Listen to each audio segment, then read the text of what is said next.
সে এরকমের কাজও করছে। আমার জমিন, এই যে জমিনটা দেখেন, এইটার উপরে হ্যাঁ গাছ আছিল, কমসে কম 5 লক্ষ টাকার গাছ আছিল। এই গাছগুলি রাতের আধারে, রাতে যেন বাধা দিয়ে আমি মার খেয়েছি। আমি একজন ব্যক্তি, আমি রাজ্জাকের জুলুমের শিকার হয়েছি। আপনারা তো মানুষ। আর আমার বাবার সম্পদ, আমার কিনা সম্পদ, যেন আমি 46% টাকার মালিক। কি কষ্টটা আমরা জানি। এই দুঃখটা উনি বুঝতেছে না। উনি একটা সন্ত্রাসী বক্তব্য দিব।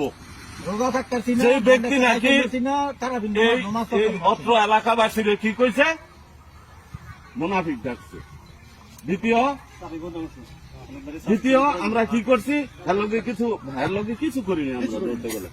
তারপরও আমগো কি কইছে, এলাকাবাসী বলে নিমো খারাম।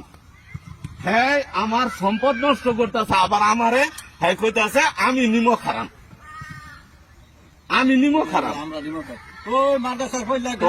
আমি ভাই আপনাদেরকে অনুরোধ করে বলতেছি একটাই, যে এরা নিষিদ্ধ দিছে, আপনার কোন জায়গায় উকিল দিয়ে দিব কাগজ।